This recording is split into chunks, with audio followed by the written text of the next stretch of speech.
Hey Ted, I've got my next character backstory all started. So what do you got? Going with raised by raccoons. Oh, so you're going Outlander.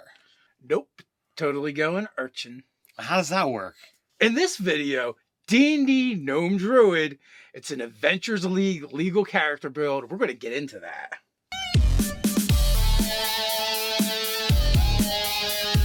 Welcome to Nerdarchy, for nerds by nerds. I'm Nerdarchy Dave, and today I'm hanging out with this nerd. Nerdarchy Ted. Hey, maybe it's your first time hanging out in Ted's basement with us. Well, this is a place where we like to talk about news, views, and homebrews for 5th edition Dungeons & Dragons. Sometimes we even talk about other role-playing games. So if you don't want to miss a single video, don't forget to hit that subscribe button and to tune to that notification bell. So longtime fan and patron Poison wanted to know if we would do a Forest Gnome, Circle of the Shepherd, Druid character build. And since we're doing a character build, as we've been doing recently, we're going to do another Adventures League legal character build. So if you want to follow along, you can head over to D&D Beyond and check out that character sheet, or you can go over to the DM's Guild and check out the character build guide. Right. You don't actually have to go all the way over to D&D Beyond. You can go right to the description, and we have a link to that character sheet. You can pull it right up. So I think we should mention that this is a sponsored video by D&D Beyond. Fair enough. This video is sponsored by D&D Beyond, and we love our D&D Beyond. We use it to build characters, research videos, plot out our campaigns, make new monsters, create new magic items, and so much more over there. There is loads of free content over there. If you want to check out the articles, you want to check out the videos, or you want to get access to all the cool things that Dave was just talking about that's in the SRD, you can go and check it out there. Absolutely. There's a link in the description. Go check out some D&D Beyond. So we don't have a ton of stuff to pick here because Forest Gnome has been picked for us. Druid has been picked for us. And the subclass of Druid that we get at second level, Circle of the Shepherd, has been picked for us as well. Sorry, so we have race, subrace, class, and subclass already picked. What else is there to do here, Dave? We're kind of going in order for the PHB. The next thing would be for us to do our background and then do our ability scores. All right, so obviously let's start off with, what's going on with the background. Jokingly, you talked about in the intro that you wanted to be raised by raccoons. Yes, all right, so the urchin background gives you a pet mouse. We're like, this is a druid, this is a forest gnome. Forest gnomes can speak with small woodland beasts. So we kind of see him almost as a pet type character. Later on, when we were talking about making this video, you discussed the idea that he's like a veterinarian. Right. So, it would make a lot of sense if we gave him that pet, which you get from urchin. It would be a lot of fun to have him have a critter that he can talk to and literally have the thing talk back because he can communicate. But the Outlander raised by wild animals concept is a lot of fun. Well, how can you merge the two together? Right, the city-urban environment and the Outlander environment. So we're going with the concept, the idea that this gnome was orphaned in a city, but this city has a large park and possibly a raccoon problem. So with that, you could easily have the gnome raised by animals that he has the ability to communicate with, and therefore you could have a lot of hilarity. I could imagine that, at some point in time, after adventuring for a while, he wants to come home and, let me introduce you to my family. And this is when, instead of going to a building, he goes to a tree and he's like, Mom, Dad, and raccoons come down. Total hilarity, at the table. I can just see that happening. Yeah, absolutely. So from that background, we're going to get city secrets as the feature. You move around the city, kind of cool.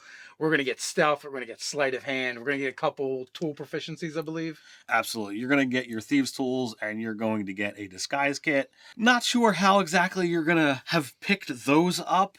But, raccoons have those nimble fingers. They are known to kind of pilfer things. So maybe, the raccoons of this particular area that has the problem, maybe they're actually the ones that's kind of teaching him how to, sleight of hand and steal things. Possibly. And also maybe did some time as a beggar, passing himself off as a child even after he's grown. And that's where I feel like the disguise kit might come in. Now, from no, we're going to get a couple things. We're going to get our bonus to intelligence. We're going to get a bonus to dexterity. We're going to get, as we discussed, the ability to communicate and speak to small beasts. We're also going to get minor illusion as a cantrip. Pretty cool. As a gnome, we're going to get gnome cunning, which is advantage on all saving throws from spells that involve intelligence, wisdom, or charisma. Super helpful. Yeah, so we're getting a nice suite of abilities going here. So I guess since we kind of did the background, we know what the character class is and the race is. Let's take a look at our scores, our ability stats. All right, so for this one, we in a lot of our other builds, we just use the basic standard array. You wanted to do something different here. Yeah, anytime we do like kind of an unorthodox build, I tend to go for not really having a dump stat and having kind of like a more even keel across the stats. So with this, we were going to take strength and put our 12 in our strength. We're going to put our 13 in dexterity. We are going to put that 14 in con, that 8 in intelligence. Wisdom, we want wisdom. We are a druid after all. That seems like a great place to put a 14, and then another 12 in charisma. All right, so then with that, we're going to get a bump to intelligence, bring that up to a 10, and then Forest Gnome gets the bonus to dex, so that's going to round that out as well. Yeah, so we're going to do 2 12s, 3 14s, and a 10. It's not bad at all. You're going to get bonuses to everything but intelligence. And you're going to have to later on bump up the wisdom to be where you want to be as a druid, a caster. Now, normally when we do these character builds, we do kind of go level by level in this is what you're going to get, this is what you're going to choose. But since this is a single character class build, we're just going to highlight those moments when you have to actually make a choice for this particular build. Yeah, it's going to be really easy for the most part. You're just going to, every level, take druid. And keep going from there. So our first choice is actually going to come up at first level when we're going to start taking some proficiencies. We get to pick 2 in addition to getting our herbalist kit. So as David mentioned that, we're looking at this as kind of being a veterinarian type character. We took medicine and animal handling. Yeah, it worked out really well. Then we're going to, at second level, is the next time we get to make another choice as well. And we already talked about this being a Circle of the Shepherds druid, so that one should have been a no-brainer. Right, and if you're not familiar with the Circle of the Shepherd druid, just know that they get a lot of bumps when it comes to conjuring animals, beasts and fae, as well as, one of their keystone ability is to, put out these spirit totems, and they get to choose from the bear, the hawk, and the unicorn, and they basically, it creates a zone where it buffs allies. So at 4th level, you're going to get that ability score increase, and we're going to take something that's going to give us access to another pet. So we're going to take Ritual Caster, and we're going to choose Tensor's Floating Disc and Find Familiar. So the idea here is Tensor's Floating Disc is, as a ritual, you can cast it, holds up to 500 pounds, so you could put some pretty beefy animals on that thing, either as an operating table to work on, or if you need to move them around, it's going to come in handy. As a pet class is what we're considering this, or a pet kind of build. Find Familiar is just going to let us get another familiar, or get a familiar, I should say. And the cool thing about that is now all of our touch spells we can deliver through our familiar. So super helpful in that regards. And as you adventure, you're going to be able to choose other wizard spells that you get access to throughout your campaign that you can add to your ritual book, adding all these other cool features that you can be able to do. But primarily, those were the things that we really looked at that were super helpful for this particular character. So 5th level is another level where we feel like there's an important decision to be made, and that is when you're selecting your spells. In this case, we want to take Conjure Animals because we can buff them using the abilities that we're getting from our Circle of the Shepherd Druid, and it just fits thematically with this character. Absolutely. And for the same reasons, at 7th level, you're going to choose Conjure Woodland Beings because you're going to get the same advantage as you did at 5th. All right, so again, 8th level, here's another decision point for us, and ASI or feat, we're going to go ASI, and we're going to bump up that wisdom, Now we have a whopping 16 if we went with an optimal class. That's what we would have started with. But, we got some other cool things we can do instead. So this is going to be super helpful on those skills that rely on wisdom, and it's going to pertain to your to hit and DC for your druid spells. So 11th level, we have another decision to make because we're going to get more spells. And in this case, we want to pick and select Conjure Fey. So, as we said, the Druid Circle of the Shepherd gives you boosts to Beasts and Fey. So, this is a no-brainer. You're a summoner. This is a spell you absolutely have to have in your arsenal. So 12th, we're going to go with a decision that probably you weren't expecting.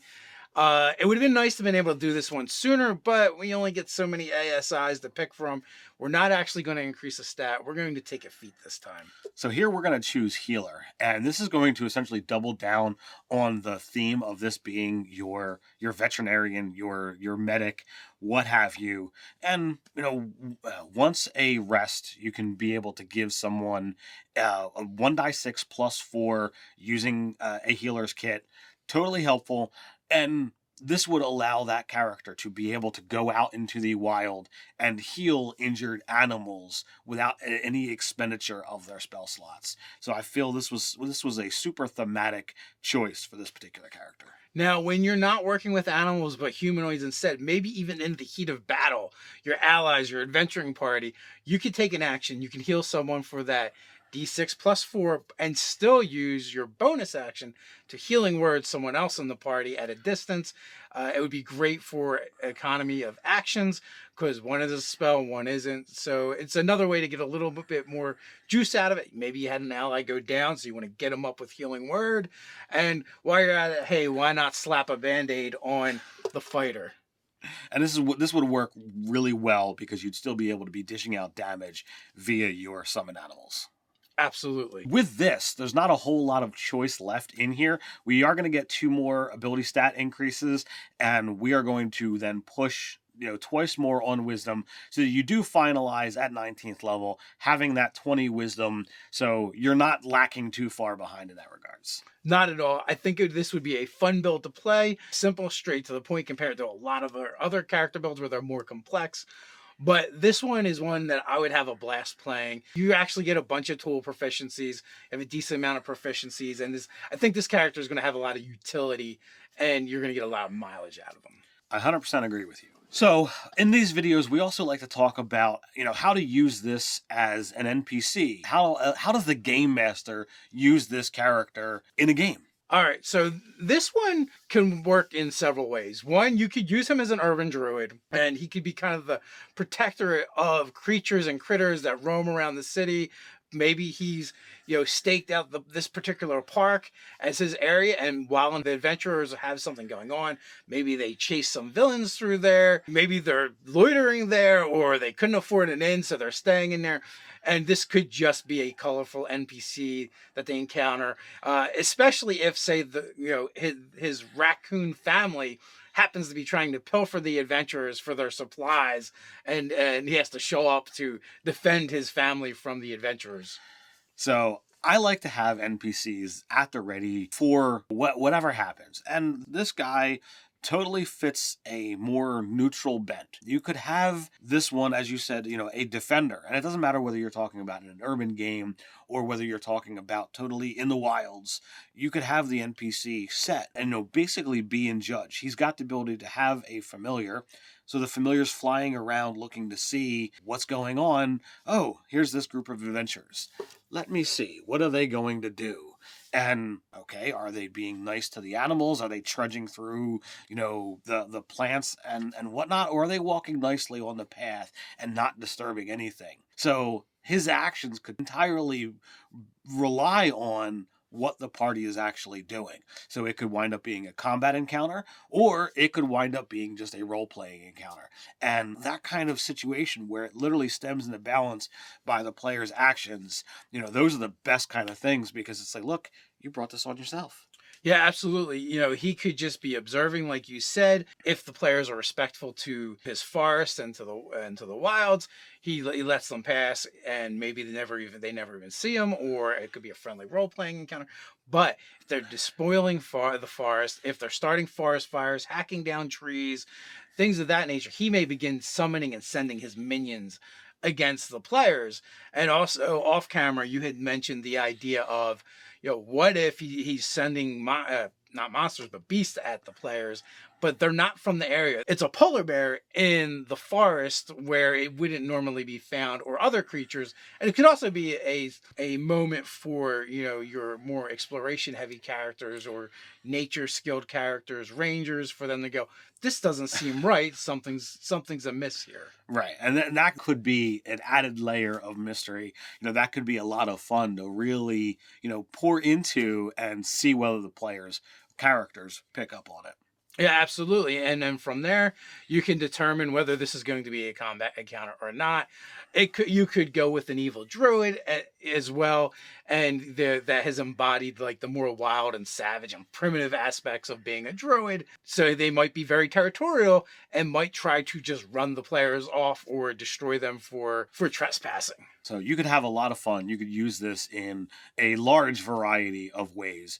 And, regardless of how you do it, I think this is a phenomenal character. Question is, how will you use it in your game? We've got a place where we can talk about it. That is down in the comments below. While you're at it, don't forget to like, share, and subscribe. And don't forget to stop by that description and check out the link to our sponsor, D&D Beyond. So until next time, stay nerdy.